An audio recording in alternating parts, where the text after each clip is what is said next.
23 октября. Что фанаты Fallout ждут от этой даты?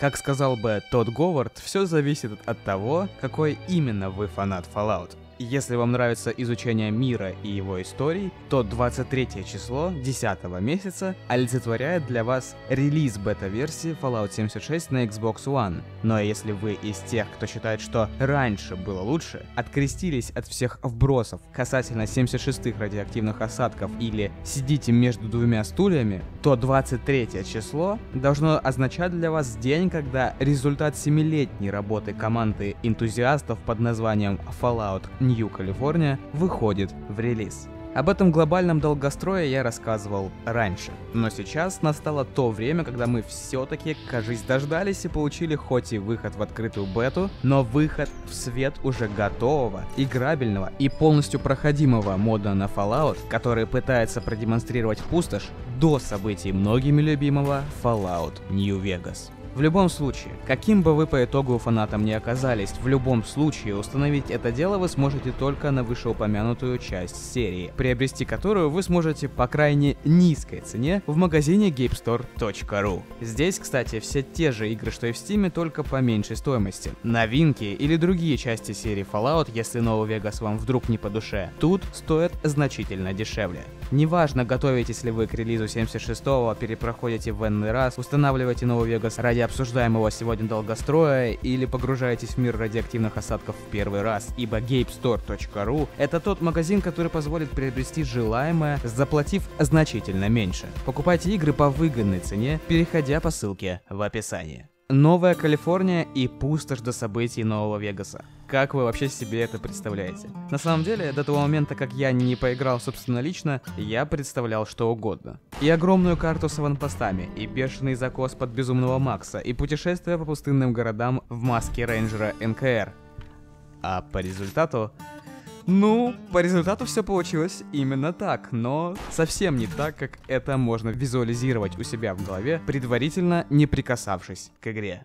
Давайте по порядку. Карта Новой Калифорнии действительно внушительных размеров, и прогуляться по ней в принципе можно, но смысла в этом почти нет. Сколько я не наиграл в игру, а провел я в ней прилично времени, заставляя себя во все это дело вникнуть, параллельно ремонтируя работоспособность самой игры, я ни разу не оттолкнулся от сюжетной линии. Сюжетная кампания здесь вариативна, и каждый твой выбор может повернуть самую малость вспять твое будущее окружение, настроив тех или иных персонажей в свою сторону или против, спасая одного, жертвуя другими или вовсе множеством и так далее, но побочек здесь фактически нет, по крайней мере в первые 3-4 часа геймплея точно. И это идет проекту на самом-то деле только на пользу, ибо сюжет ощущается целостным и полноценным. Но видите ли, Новая Калифорния всячески дает игроку возможность изучить сюжетную и лорную составляющую проекта по максимуму. И здесь все будет зависеть только от вашего стиля игры. Если вы, например, как я, любите облазить каждый уголок в поисках подробностей и прочего, то на тот же пролог вы потратите плюс-минус 2 часа игры, изучая лор, историю и секреты убежища.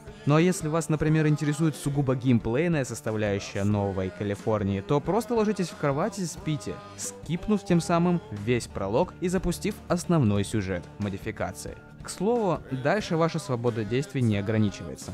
Любители Нового Вегаса здесь действительно будут приятно удивлены, ведь перед вами нет никаких ограничений.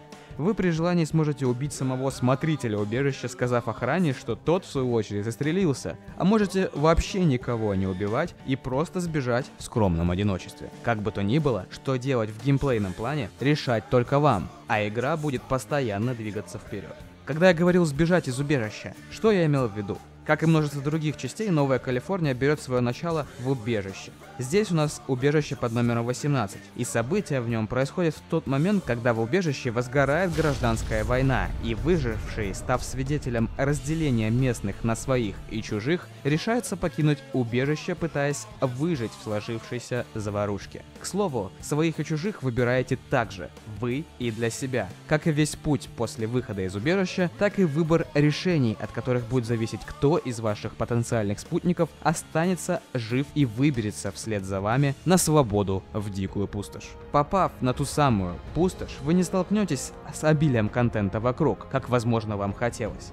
Это пустыня. И здесь все настолько серьезно, что тебе лишь стоит только выбрать свой дальнейший путь, скорректировать который вам поможет один из местных рейдеров на пути. Сюжет здесь, в отличие от привычных нам трехмерных фоллаутов, не выпускает тебя из лап от начала и практически до конца, не позволяя отвлекаться на несанкционированную побочную активность. И сюжет здесь такой, что было бы как минимум странно в период описываемых им событий пытаться заниматься чем-то иным, кроме как главным квестом, ибо согласно нему вы объект постоянных преследований этого мира.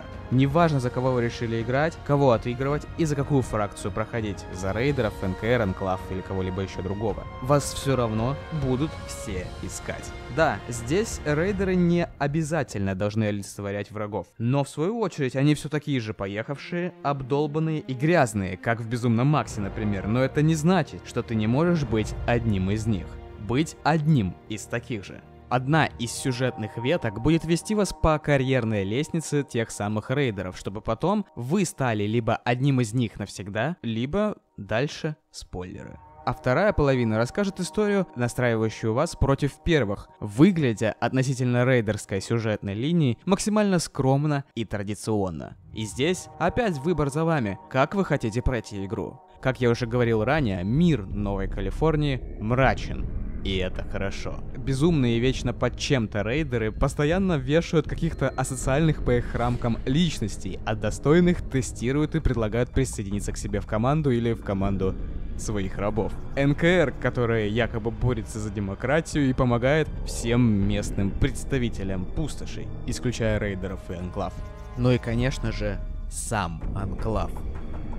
В Новой Калифорнии хвалят за заслуги как вас, так и тестеров, которые играли игру до того момента, как она вышла в релиз, и смешивают с испражнениями как вас, так и тех, кто по тем или иным причинам грубо оборвал взаимоотношения с авторами мода, засовывая инициалы подобных в терминалы, затонувшие в испражнениях диких гулей. К слову, туда же или в схожую субстанцию, как я уже сказал ранее, будут помещать и вас, ибо легкого геймплея от модификации можно вовсе не ждать.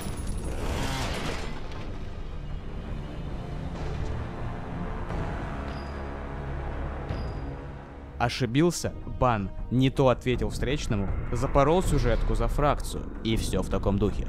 Например, включая бычку, ты можешь не достичь прогресса у одной из фракций, ибо просто решил отказать в ответе, используя привилегии Special, и просто договорившись с врагами о посмертном поединке, банально поворачиваешь всю фракцию в целом красной стороной. Еще из мрачняка даже сюда перетек элемент какой-никакой мистики. Спойлерить я особо не хочу, но здесь есть где разгуляться в этом плане. И секты, и культы, и монстры, и ребята, которые уверовали во все вышеперечисленное, здесь присутствуют.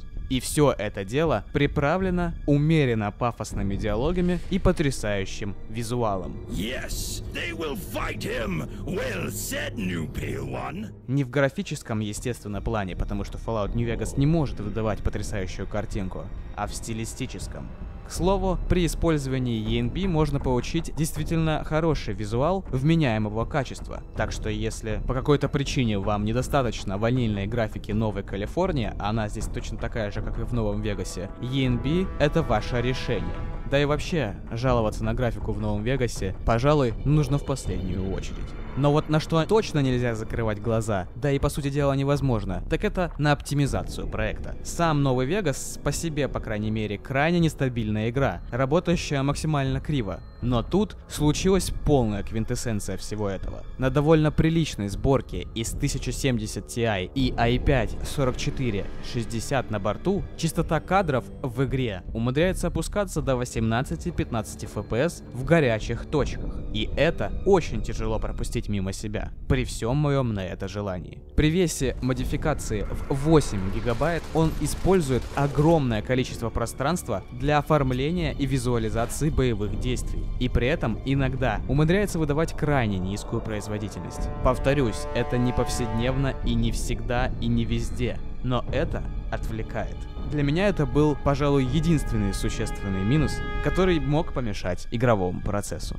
Итак, Новая Калифорния — это цельный сюжет, рассказывающий историю с разных сторон, позволяя вжиться в роль анклава, рейдеров, Ши или НКР. Аутентично выглядящий, неофициальный приквел Нового Вегаса, который действительно выстраивает достойную предысторию для легендарной части, не ломая лор, а дополнительно внося в нужных местах приятные корректировки, рассказывая в свою очередь новые истории, действительно выглядит очень хорошо. И самое главное, уже сейчас эту историю вы можете опробовать собственнолично на привычном вам русском языке в любой удобный момент благодаря команде Falcon Lair, которая подготовила для вас полноценный русскоязычный перевод в момент официального релиза самого глобального мода на Fallout New Vegas. Не стесняйтесь оставлять отзывы на сайте, где вы скачали первоисточник. Это поможет моду максимально быстро выбраться из стадии открытого бета-теста и релизнуться в полноценном виде. Также не стесняйтесь оставлять отзывы у Falcon Lair на сайте, как под переводом обсуждаемой сегодня модификации, так и под любыми другими.